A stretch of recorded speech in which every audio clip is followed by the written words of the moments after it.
Now this could be the best thing I've ever done, or I could completely ruin my painting. Hi, my name is Rae. I'm an artist and author, and today I'm going to be painting Selena Gomez. I love Selena Gomez. She's a great musician, but she's also a wonderful actress. If you haven't seen Only Murders in the Building, I definitely recommend it. The reference image that I found, it is in grayscale. I just think that it works so well with her bone structure, and I had to do it this way. And as I went through, I saturated my paper completely and then went in with the grayscale. Now you really have to trust the process here because sometimes it looks a little bit wonky.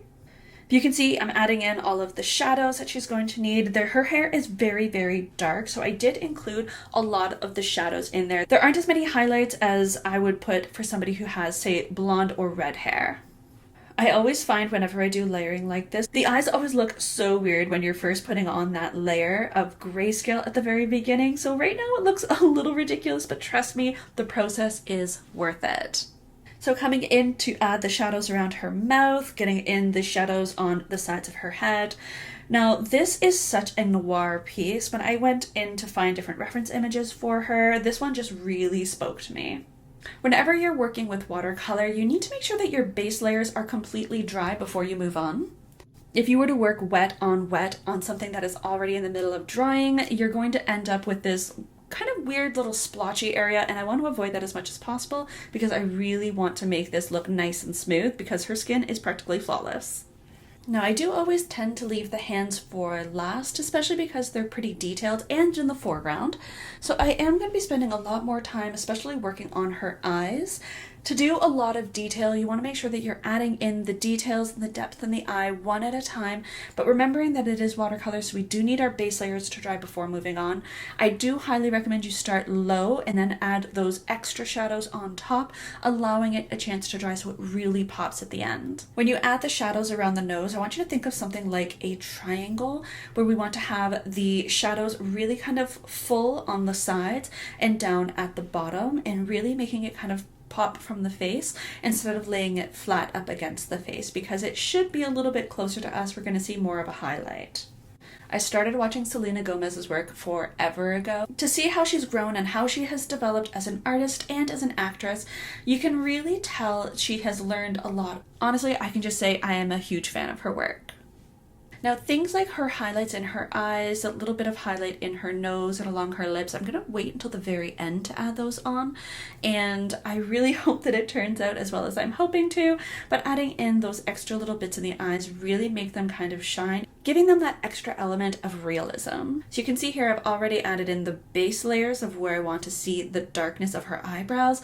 I'm going to come back in later on to add those tiny little eyelashes, especially with the way the eyelashes kind of curve at the tail end of her eyebrows, because her eyebrows at the end kind of come in a couple of different directions. I did find working on her mouth to be the most difficult part of this entire portrait because of her mouth is slightly open. You need to make sure that you can get the teeth just right and still allow the fullness of her lips. Now I did struggle with this a little bit, so you will see as I go through the painting, it just kind of changes from time to time. And unfortunately my camera did cut out on me at one point, so there is a little bit of changes that I had adapted onto my painting that were not recorded. And unfortunately that's just what happens sometimes when you're working with tech, especially for an artist, because I am not very good at tech.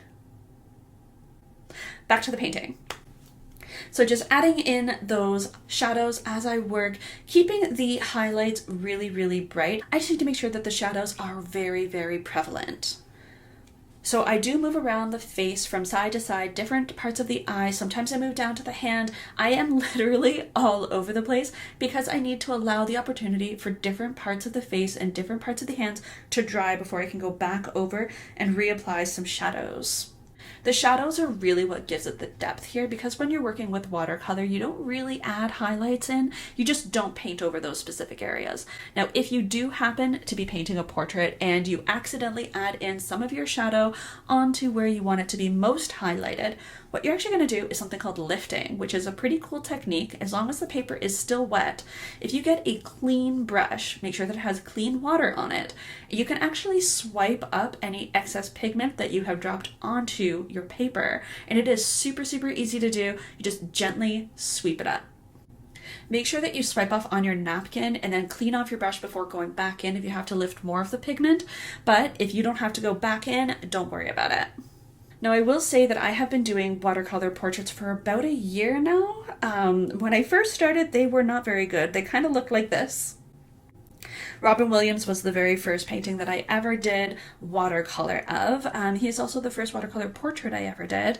I did take a little hiatus from doing watercolor portraits because I was a little deterred, because it is such a challenge to do. But once you kind of get the techniques under your belt, you can definitely do anything that you want to do with watercolor. It's really all a matter of practice. I am by no means an absolute professional and know all, be all, end all when it comes to watercolor painting. Now, here's the thing. This was supposed to be initially a rainbow portrait. I mean this in the nicest way. It was awful.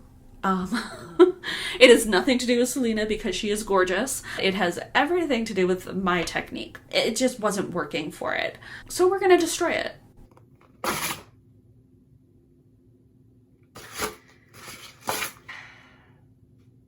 And now that that's out of the way, let's move on. You know, sometimes it's a little cathartic to destroy your art. Okay, so I'm going to be following Roy G. Biv. So red, orange, yellow, green, blue, and indigo. Well, actually, it's indigo and violet. But I am not going to be using 7 colors. I'm only going to be using 6 because I am terrified that I'm going to mess this up. And I want to do it in as few colors as possible, which is 6. Because indigo and violet can kind of go together. Now, I've already prepared my paints. I have added a lot of water here. I've blended them in. I've prepared them so I can just clean off my brush in between and then go right into my next color. I am going to clean off my brush and then put it immediately onto my napkin and then back into my water and into the next color. I need to move relatively quickly because I want these colors to really blend together to make this rainbow really happen. And honestly, I'm kind of loving this. I thought that I was going to inadvertently pick up the additional pigments underneath and make everything really grainy, but this is actually working out super well. These extra colors are adding layers of definition that are making this painting just look beautiful. I am a little worried here with the way that the orange and the yellow are blending, but I think it's going to work out in the end.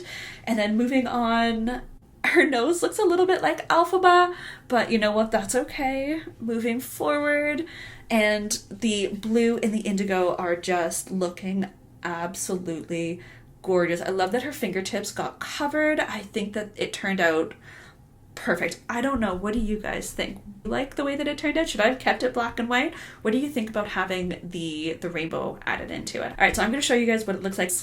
And this is it. Oh my gosh, it turned out so nice. If you've never tried something like this, I highly recommend it. Allow all of your black paint to dry before you do your colors, and I guarantee you're going to make a beautiful painting. Thank you guys so much for following along. If you want to see more of these, drop it down into the comment section. Let me know who or what I should paint next. And if you're following along and creating at home, I would love to see your work. So post it up online and tag me at Rae Wright Artistry so I can see what you've done. Thanks for following along, guys. I hope you have a wonderful day, and don't forget to stay colorful and be as creative as you'd like.